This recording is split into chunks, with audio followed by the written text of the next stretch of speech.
السلام عليكم يا أصدقاء، كيف الحال؟ إن شاء الله تكونوا بصحة وسلامة وعافية. اليوم معنا تجربة إلى مطعم وينيجز هنا في ون مول مدينة إب شارع السبل. أنا شفت أصحابي يقيموا هذا المطعم كثير وقلت خلوني أجرب. تعالوا نجرب إن شاء الله اليوم.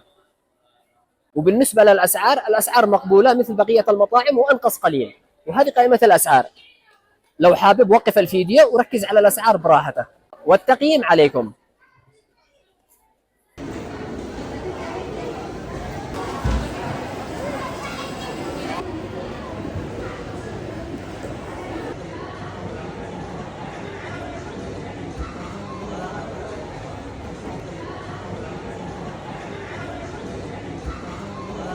واخيرا وصل الاكل. تسلم تسلم، ما شاء الله تبارك الله.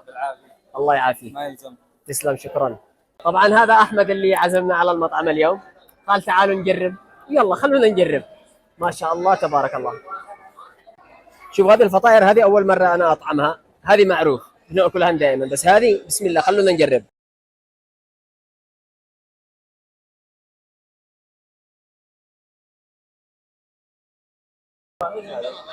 انا ما ادري، اول مره اكل هذه، بس انها خفيفه لذيذه لذيذه جدا. تخيلوا نسينا البيتزا، نسينا المقبلات، يعني كل ما جابوه نسينا الا هذه. هذه غير ما احناش عارفين ايش اسمها للامانه. بس صدق يعني حاجه مختلفه. يا سلام مع الصوص. طيب الان نشوف البروست كيف. انا طبعا فاهم البروست هذا علي. الان بنجرب البروست اللي احنا كلنا نعرفه. هذه الاشياء عارفين لها، ولكن هذا البروست خلونا نشوف كيف. للامانه الحجم كبير حق الدجاج، ونسبه النضوج عاليه جدا. شوفوا كيف، يعني مستوي. وبسم الله بسم الله، اشوف هل في سبايسي، هل هو حار، هل طعمه لذيذ ولا لا. لا ممتاز ممتاز، مستوي. البروست اللي هو اهم حاجه عندي مستوي. هذا كله وين؟ في مطعم وينيجز مركز ون مول السبل مدينة إب. خلاص خلاص، انتم كل الحاجات الثانية هذه خليها لي. خلاص أحمد. لا ما أقدر يا أحمد. لا ما أقدر. لا أحمد، نص بنص. يلا الله المستعان، يعني ما تخلوش واحد يتهنى. أسامة ما يشتيش. تفضل. شوف عزيزي، شوف. خلاص على البيتزا. خلاص شيل لك البيتزا. تفضل يا أحمد. يا احمد اعزم لي. الحمد لله. الفيديو ذاك نزل راسك. ايوه. بسم الله. كيف البيتزا يا مروان؟ ممتازة لذيذة جدا. اكل البيتزا حق البيت اسوء من اكل مال اليتيم. ملوجة هذيك مش بيتزا، حرام عليك.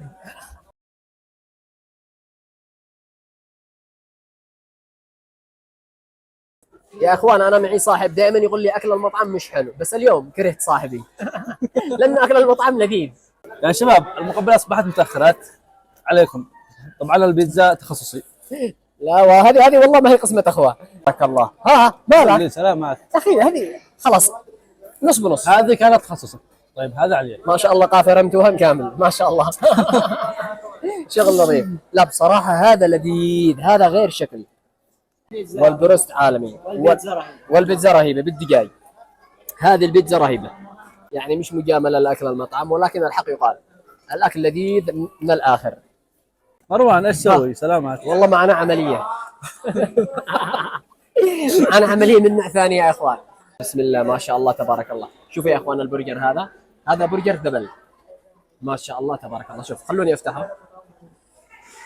شوف هذه وجبة واحدة تكفيك، حجم كبير، تستغنى عن جميع الوجبات الأخرى. خلاص بسم الله.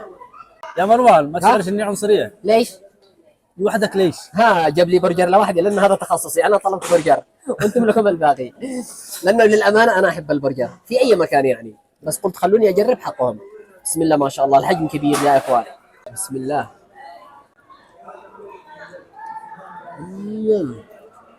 ما شاء الله تبارك الله. لا للامانه اكلكم ولا اروع. طبعا قضينا على كل الاشياء وعدم قد كملنا نطبق. صحة وعافية عليكم جميعا. الله يعافيك ان شاء الله. بس في شيء يعني عاجبني جدا، هذا اللي تحت اسمها. هذا اللي قضينا عليها ايش اسمها؟ مجموعة اجبان، وهذا برجر دجاج، وبروست، سلطة وينز الذي هي ماكس، وهذه بيتزا ايش بالتحديد؟ بيتزا ماكس. هذه بيتزا ماكس. نعم هذه بيتزا ماكس لذيذة من الآخر. صحة وعافية عليكم. الله يعافيك. تسلم.